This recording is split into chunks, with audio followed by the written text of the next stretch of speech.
सबसे सटीक विश्वसनीय तरीके से जिम्मेदारी निभाना। निडर हो आपके लिए सिस्टम। डॉक्टर वीके मिश्रा, जो का नाम किसी से छुपा नहीं है, वो आज यहाँ पर मौजूद है और लीवर डे पे इन्होंने बहुत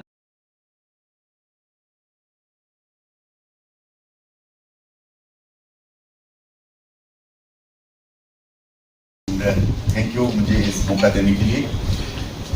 हमारे जितने भी शरीर में अंग हैं, लिवर उनमें सबसे बड़ा अंग है। एंड लिवर की सबसे बड़ी प्रॉब्लम ये है कि जब तक ये 50% 60% से ज्यादा बीमार नहीं हो जाता, तब तक आपको पता ही नहीं लगता है कि ये बीमार हुआ है। नो, आज की तारीख में अगर हम ध्यान से देखें तो लिवर की प्रॉब्लम सबसे ज्यादा बढ़ती चली जा रही है और उनके पीछे जो सबसे बड़ा कारण है वो ये है कि हमारा जो खान पान है वो सबसे ज्यादा बिगड़ा हुआ है। हमारे खान पान में जो जंक फूड है, जो प्रोसेस फूड है, जो उस तरह के मीट अवेलेबल होते हैं जो प्रोसेस मीट की कैटेगरी में आते हैं, जो आज की तारीख में हम बर्गर खाते हैं ना, इन सब में जो प्रोसेस मीट्स भरे हुए हैं, उसके चलते लिवर की जो हेल्थ है वो लगातार गड़बड़ होती चली जा रही है। नो, अगर आप ध्यान से देखें कि पहले जब भी लीवर की बीमारियों की बात होती थी तो हमेशा बात होती थी कि लीवर की अगर बीमारी है तो दवाइयों से उसको ठीक करने की जरूरत है।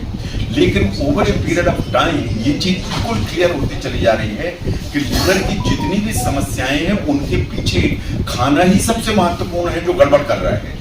और आप जो खाना खा रहे हैं, जो प्रोसेस्ड फूड खा रहे हैं, जंक फूड खा रहे हैं, जो ट्रांस फैट खा रहे हैं, इन्हीं से ही सबसे ज्यादा गड़बड़ हो रहा है लिवर। तो अब इस साल की थीम ये है कि वास्तव में दवाइयों की जरूरत है, वो तो बात की बात है, लेकिन खाना ही दवाई है। ये सबसे महत्वपूर्ण है कि आप खाना क्या खाते हैं, वही आपका लिवर उसके लिए दवाई का काम करता है।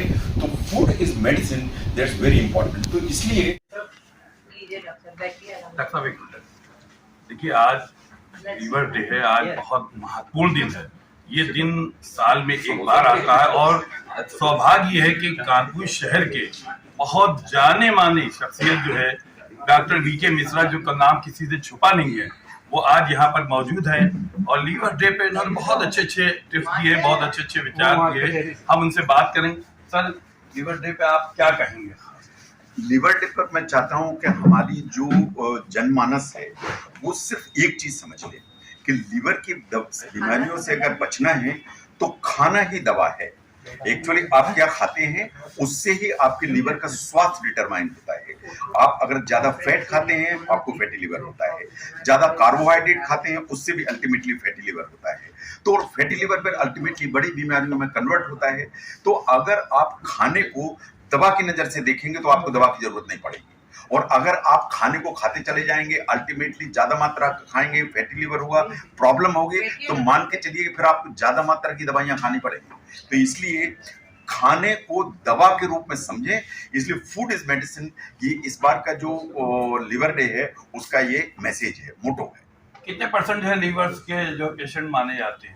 नहीं, अगर आप देखें तो फैटी लिवर तो इतना ज्यादा है कि पूरे पॉपुलेशन को अगर हम देखें तो करीब करीब 1/3 लोग ऐसे हैं जिनको फैटी लिवर निकलेगा। Fatty liver is very common, मतलब 1/3 पॉपुलेशन एडल्ट को फैटी लिवर होता है ना। और ये अल्टीमेटली अंकर है 1 in 3 इन इंडिया। फूड में क्या इस्तेमाल किया जाए जिससे फैटी लिवर ये सब ना हो? अगर जो है ना आपको बचना है तो फैट की अमाउंट कम करना पड़ेगी। जो रिफाइंड शुगर होती है जैसे मिठाई है, सामान्य जो चीनी है, इनको आपको कम करना पड़ेगा। आपको अपने खाने में वेजिटेबल्स की मात्रा को बढ़ाना पड़ेगा। आपको अपने खाने में फ्रूट्स की मात्रा को बढ़ाना पड़ेगा। आपको अपने खाने में होल ग्रेन्स, जैसे आटा है तो मैदा नहीं खाना है, चोकर वाला आटा खाना है। कोशिश करना है कि जो चावल है उसकी जगह पर जो ब्राउन राइस है वो खाना है, जो मिलेट्स हैं उनको यूज करना है। तो अल्टीमेटली होल ग्रेन्स यूज करना है। जो रिफाइंड चीजें हैं जैसे चीनी है, मिठाई है, इन सब चीजों से बचना है। जो हम कोल्ड ड्रिंक पीते हैं, इन सब से बचने की जरूरत है। Thank you.